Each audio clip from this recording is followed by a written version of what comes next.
Amigas y amigos lectores, bienvenidos al programa de novedades editoriales del Instituto Mexicano de la Radio. En semanas recientes, el historiador Tomás Pérez Bejo ha publicado un libro que estudia el modo en que fue fabricada la imagen nacional de México, a través del estudio de la llamada pintura histórica, la cual fue durante el siglo XIX el más importante mecanismo de transmisión de ideas. El investigador del Instituto Nacional de Antropología e Historia explora el modo en que fue inventada y fijada la idea de la nación mexicana. Según su visión, se trató de una operación de traslado, obra del liberalismo de esa centuria, la que hizo que se sustituyeran las imágenes religiosas preponderantes durante los 3 siglos del virreinato por una imaginería laica que a la postre ha sido responsable de nuestra idea vigente de la historia de este país, el modo, en suma, en que se ha construido a partir de las imágenes profanas de su historia, una suerte de historia sacra que es poco menos que un dogma de fe para la mayoría de la población. Tomás Pérez Bejo, te agradezco infinitamente que hayas decidido tomarnos la llamada y conversar con nosotros este mediodía. No, el agradecimiento es mío, es un placer estar aquí contigo. Quisiera a lo mejor empezar por la obra que tus editores, Tomás Granados Salinas al frente de Grano de Sal, ha colocado en la portada del libro. ¿Cómo puedes empezar a comentarnos, cómo puedes abordar, digamos, el tema de tu libro a partir de esta imagen en específico? Bueno, la elección de esta imagen obviamente no es una elección casual, es decir, pues voluntario que aparezca en la portada, porque además, no recuerdo ahora bien, pero creo que empieza hablando, la primera pintura de historia que yo hablo en mi libro es justamente de esta imagen, que para los que nos están oyendo es el Suplicio de Cuauhtémoc de Izaguirre. Las explicaciones son varias. Una, es una pintura que ahora mismo no es particularmente conocida, pero que fue la pintura por la cual el Estado mexicano pagó más en el siglo XIX y porque yo creo que es una pintura que todo mexicano, educado por el Estado mexicano para ser mexicano, tiene en su cabeza aunque no la haya visto. Es decir, la ha visto sin saber que la ha visto. Es decir, es esa imagen en la cual aparece Cuauhtémoc en el momento en que los conquistadores castellanos le están quemando los pies. Pero lo interesante no es la imagen en sí, sino en que esa imagen es como la representación prototípica de lo que es la conquista para el imaginario mexicano. El enfrentamiento entre ellos y nosotros, entre los buenos y los malos, entre ellos que vinieron a robarnos y nosotros que fuimos martirizados, entre la muerte de la nación mexicana, etcétera. Y sin embargo, Tomás, me parece que no es exactamente o no es rigurosamente histórica la escena del momento en el que Cuauhtémoc, que siente que le queman los pies, torturándolo porque no quiere decir dónde está ese supuesto tesoro, exclama aquella frase en alguna de las dos versiones que ha llegado a nosotros, ¿no? No estoy en un deleite o baño, creo que dice la versión de Orozco y Berra, ¿no? O no de ese modo es que se dieron las cosas. No sabemos exactamente si fue así o no, pero realmente yo creo que eso me atrevería a decir que es irrelevante. Lo que es el importante es hasta qué punto esa imagen logra plasmar lo que los mexicanos piensan sobre la conquista. ¿Por qué has acudido al lenguaje del Rosario Católico para las secciones principales de tu libro? Bueno, eso ha sido algo que yo no tenía previsto en principio. Yo en principio quería ver cómo se había narrado la historia de México en las imágenes propiciadas por el Estado en el siglo XIX. Y lo que ocurre es que de pronto me di cuenta que se adecuaban perfectamente a un arquetipo religioso. Y esto, esa es un poco la base del libro, no es casual. Es decir, en realidad lo que yo digo y lo que afirmo y creo demostrar en el libro es que ese relato deriva directamente del relato de una comunidad cristiana, de una comunidad de creyentes. Es decir, si la comunidad de creyentes durante siglos había imaginado el mundo a través de una metáfora de nacimiento, muerte y resurrección, la muerte, nacimiento y resurrección de Jesucristo, que esos son lo que llamamos los misterios del Rosario, lo que hace el relato de nación liberal del México del siglo XIX es trasladar esto, pero convertir a la nación mexicana en protagonista en lugar de Jesucristo. Por decirlo de una forma muy sencilla y volviendo al cuadro que tú me decías al principio, en realidad Cuauhtémoc es Jesucristo y Cuauhtémoc es la nación mexicana. Es decir, la nación mexicana ocupa el lugar de Jesucristo y pasa por los mismos avatares que había pasado en la vida de Jesucristo. No es nada extraño, es decir, finalmente ese era el modelo narrativo en la que se habían educado la mayor parte de la población del México del momento de la independencia. Por lo tanto, se toma un modelo que ha funcionado y que resulta operativo. Este me parece un ejemplo suficiente, pero aún así me gustaría preguntarte por alguno otro de los muchos que tienes a lo largo de las páginas de tu nuevo libro. Él es Tomás Pérez Bejo. Estamos empezando a conversar sobre México, la nación doliente, imágenes profanas para una historia sagrada. Esta sustitución de la historia religiosa fundamental a lo largo de los 3 siglos del virreinato. ¿Puedes poner algún otro ejemplo que funcione mencione de manera plástica para ver de manera muy clara cómo es que se llevó a cabo esta operación? Sí, podríamos tomar imágenes, cuadros de los tres periodos en los que aparece representado. Es decir, esa idea de la nación mexicana como nacida en la época prehispánica. Y eso simplemente es un análisis cuantitativo, es decir, aproximadamente el 35% de las pinturas de historia oficiales, y por oficiales entiendo aquellas que compró el Estado o que pagó el Estado, tienen como tema el mundo prehispánico. Y es siempre una visión idílica, esa especie de tiempo mítico en el que la nación fue feliz. Un ejemplo, y aquellos de nuestros oyentes que quieran comprobarlo, simplemente tienen que irse al Museo Nacional de Arte y se encontrarán con un cuadro muy representativo de estos, que es la invención del pulque. La invención del pulque, que representa otro hecho de una realidad histórica discutible.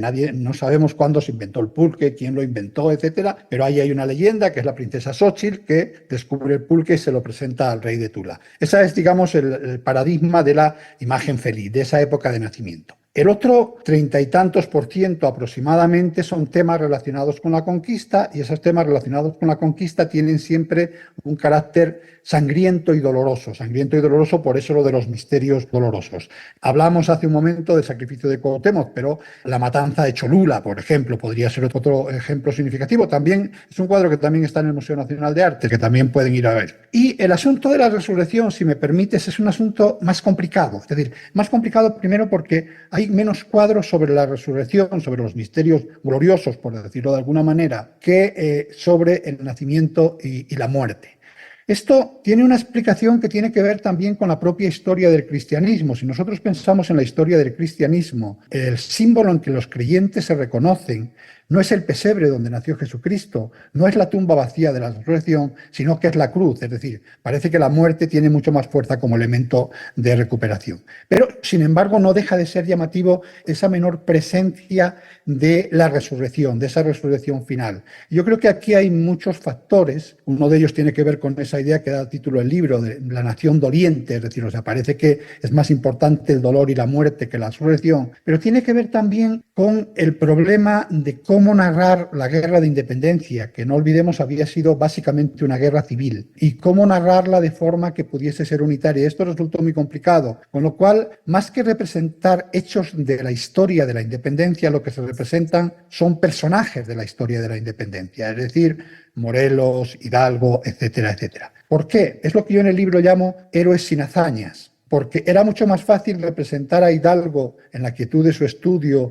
como un teólogo dedicado a la reflexión, protegido por la Virgen de Guadalupe, que representar a Hidalgo en unos hechos históricos que tenían difícil acomodo en la memoria colectiva. No olvidemos que el Hidalgo real era el que había saqueado las ciudades del Bajío y que en el siglo XIX había todavía muchas familias mexicanas que lo que recordaban de Hidalgo eran las matanzas del Bajío. Por eso era mucho más fácil ponerlo en un retrato que representar hechos históricos sobre los cuales el consenso era complicado. Estamos conversando con Tomás Pérez Bejo. Él es autor de México, la nación doliente, imágenes profanas para una historia sagrada, libro que circula desde hace unas pocas semanas bajo el sello de Grano de Sal. Me parece, Tomás, sobre todo por lo que leemos en tu libro, que el papel de los liberales a lo largo del siglo XIX en México estuvo especialmente lleno de contradicciones. ¿Cuál es tu visión al respecto? Bueno, yo lo que planteo en el libro, y ese es un tema histórico que me parece particularmente relevante, es que en realidad el conflicto liberales-conservadores en el México del siglo XIX es un conflicto mucho más complicado de lo que hemos tendido a pensar, porque había, digamos, un conflicto ideológico, y digamos que ahí las cosas eran muy claras, ¿no? Es decir, que tenía que ver con república, monarquía, organización del Estado, poder político, etcétera. Pero había un conflicto identitario que tenía que ver con el relato de nación y que, para no entrar en mayores detalles, podríamos resumir en lo siguiente. Frente a los que decían que México había nacido en la época prehispánica, estaban los que decían que México no había nacido con la conquista, había crecido a lo largo de los 3 siglos virreinales y había llegado a la edad adulta con la independencia. Eran dos relatos que no tenían nada que ver. Y el problema, y por eso yo creo que el conflicto al que hace referencia de los liberales, es que los que llamamos liberales no necesariamente con respecto al conflicto identitario se situaron en el mismo lugar del debate político. Alguien, por ejemplo, como Mora, por poner un ejemplo del padre del liberalismo mexicano, era alguien que en el plano identitario estaba mucho más cercano al relato de nación conservador que al relato de nación liberal. Eso no significa que Mora fuese menos liberal que los otros. Era igual de liberal en el plano, digamos, político-ideológico, pero no en el plano identitario. Me llama la atención esta afirmación que haces, que tiene que ver con el hecho de que México finalmente, el México independiente, se decide a heredar, a hacerse heredero de un mundo prehispánico, pero al mismo tiempo adopta la religión de los conquistadores. Ahí hay una paradoja de grandes resonancias, ¿no? Cuyo conflicto llega hasta el día de hoy. No, es una paradoja, pero no solo con la religión, que desde luego en el siglo XIX es un asunto importante, porque la religión se consideraba el centro de la vida pública, es decir, México era una nación católica, pero también con el idioma, y eso es una cosa realmente llamativa. Es decir, a veces nos olvidamos que en el momento de la independencia la mayor parte de los habitantes de la Nueva España no hablaban español. Es decir, es el Estado liberal del siglo XIX en que convierte el español en el idioma mayoritario de la República. Entonces, claro, no deja de ser paradójico decir, nosotros somos herederos del mundo prehispánico, pero consideramos idioma nacional y implantamos como idioma nacional y propugnamos que sea el idioma nacional un idioma que no es el de los conquistados, sino el de los conquistadores. Otra de las grandes paradojas, o más que paradojas, desgracias históricas que provienen también de la visión liberal del siglo XIX, es el hecho de que para ellos una cosa eran los gloriosos indios fundadores de la nación y otra muy distinta, los degenerados indígenas con los que se veían obligados a convivir, y aquí te estoy citando prácticamente de manera literal. Bueno, tú me estás citando a mí y yo estoy citando a los liberales del siglo XIX. Son dos frases que se repiten en la prensa, en los debates públicos a lo largo del siglo XIX. No nos debemos de olvidar de una cosa, que es que los liberales del siglo XIX eran racial y racistamente blancos. Es decir, cuando digo racial y racistamente blancos, digo que generalmente formaban parte, eran descendientes de las élites criollas, y sobre todo eso fue creciendo a medida que fue avanzando el siglo. Tenían una clara concepción de que había razas superiores y razas inferiores, y por lo tanto eso les plantea un problema. ¿Cómo lo resuelven? Lo resuelven precisamente con las frases que tú has dicho. Es decir, una cosa son los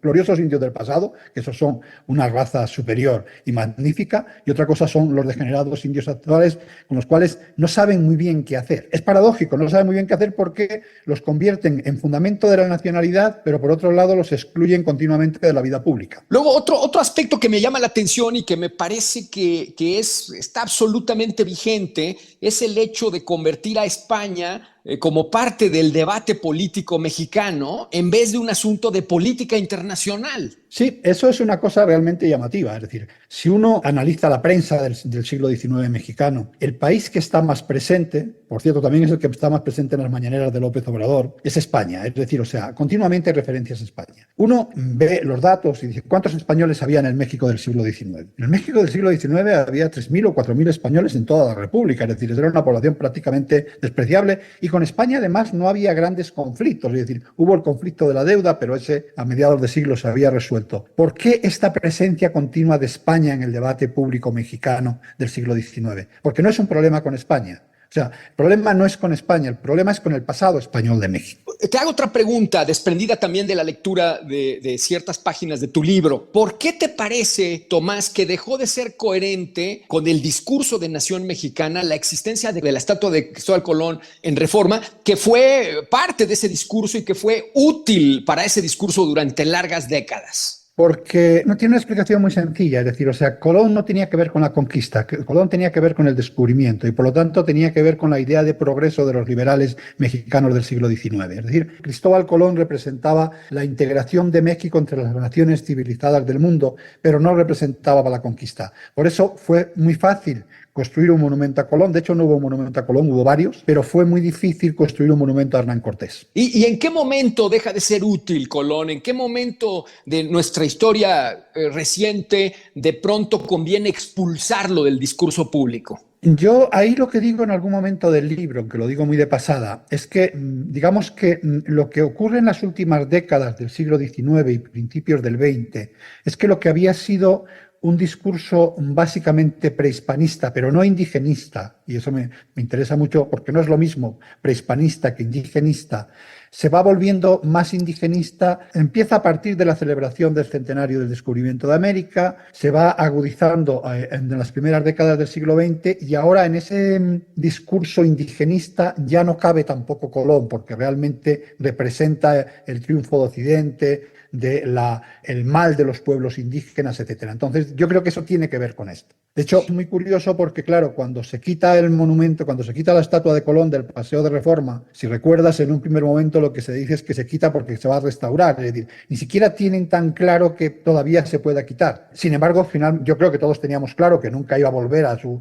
emplazamiento del Paseo de Reforma, pero ahora ya no plantea ningún problema. Ya lo de quitar a Cristóbal Colón del Paseo de Reforma aparece algo razonable, pero no solo en México, es decir, en todo el resto de América Latina. Y llega un momento en el que comparas determinadas actitudes de la Cuarta Transformación con Savonarola. ¿Qué es lo que quieres decir con eso, Tomás? Lo que planteo ahí es que a mí lo que me parece interesante, y no quiero entrar aquí en un juicio político, es que ese relato construido por los liberales del México del siglo XIX, y voy a decir algo que quizás a muchos de nuestros oyentes nos choque, construido fundamentalmente por el porfiriato, es decir, porque digamos que la construcción de esa idea de nación mexicana es obra, básicamente, no de Porfirio Díaz, sino del porfiriato, es decir, del grupo de los que ganaron las guerras de reforma y de la intervención, para decirlo de alguna manera. Ese relato va a ser retomado por la Revolución y va a ser retomado por la 4T de forma prácticamente completa, es decir, en bloque. No hay ninguna diferencia entre lo que contaron los liberales del siglo XIX, lo que cuentan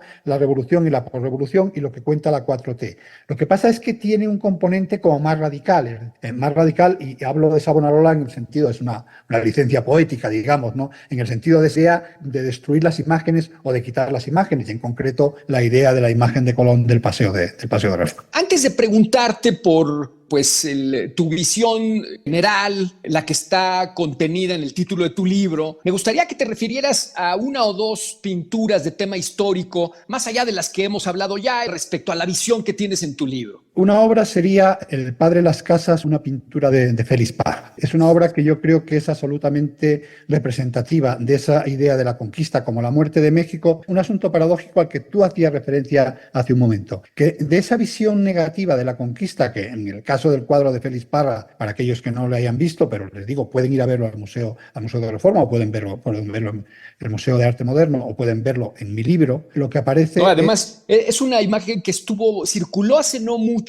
porque fue portada de la revista Arqueología Mexicana, un número especial dedicado al Padre Las Casas. Y por supuesto, quien nos esté escuchando puede encontrarla en un segundo en internet. Adelante. Sí, entonces, en esta imagen lo que aparece es el Padre de las Casas. No se ven los conquistadores, pero aparece un indígena muerto y una mujer indígena abrazada a las piernas del Padre de las Casas, pidiéndole protección. Es interesante porque hay dos aspectos. Uno, la visión negativa, y otro, que de esa visión negativa se salva única y exclusivamente la Iglesia Católica. Por poner otro ejemplo del caso relacionado en este caso con la independencia, quizás el cuadro más representativo sobre la independencia sea el general Bravo perdonando la vida a 300 militares españoles, que es un cuadro que además está en Palacio Nacional. En este cuadro es interesante porque es la visión quizás más benévola de la independencia, pero además más nacionalmente gratificante, porque claro, la historia, y esta sí es una historia real, en este caso era un hecho mucho más cercano, es que el general Bravo, que le han comunicado que los realistas acaban de fusilar a su padre, lo que hace es perdonar la vida a todos los prisioneros realistas que tenía e integrarlos en su propio ejército. Es un cuadro un tanto extraño, porque claro,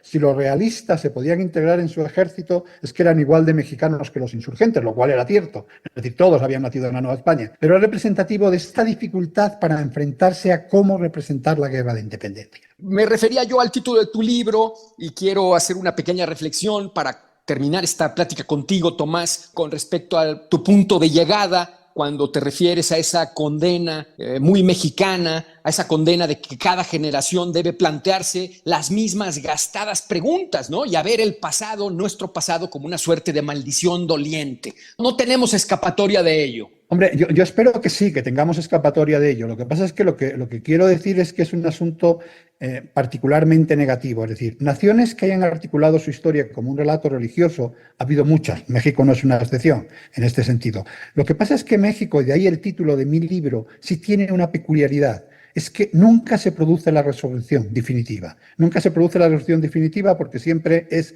una resurrección fracasada. Es decir, la guerra de independencia, la primera resurrección, que es la independencia, fracasa porque hay unos traidores, Iturbide, que acaban con ellos. Se necesita una segunda resurrección es la Reforma, pero también la Reforma fracasa porque hay unos traidores que acaban con ella, en este caso Porfirio Díaz, y hay una tercera resurrección, que es la Revolución, pero que también fracasa porque hay unos traidores que son los neoliberales, etcétera, etcétera, y se supone que hemos llegado a la 4T, que sería la cuarta resurrección, que sería la definitiva. Pero a mí la impresión que me da es que es un relato en el cual es de tumba en tumba hacia la victoria final, ¿no? Es decir, en tumba a tumba la victoria final, pero que la victoria final nunca llega. Y yo creo que esa sí es una visión radicalmente negativa, porque hablar del pasado es hablar del futuro. Es decir, hablar del pasado es hablar del futuro que queremos construir. Construirte como una nación doliente en la que siempre eres el perdedor de la historia, creo que es algo que debemos de pedirle o tenemos el derecho de acusar a los liberales de haber construido esta imagen, porque no es bueno. Es decir, o sea, si uno se construye como víctima de la historia, acaba siendo víctima de la historia. Tomás, pues muchísimas gracias, te felicito de verdad, creo que es una reflexión no solamente profunda, sino extraordinariamente oportuna, así que bueno, pues te mando un abrazo y te agradezco especialmente que nos hayas tomado la llamada. No, Fernando, muchísimas gracias a ti, porque la verdad es que es un placer hablar con alguien que haya leído de forma inteligente y desde luego eres un lector inteligente, eres el lector con el cual un autor sueña. Pues qué extraordinariamente amable eres, querido Tomás. Se despide de ustedes su amigo, lector como ustedes, Fernando Fernández.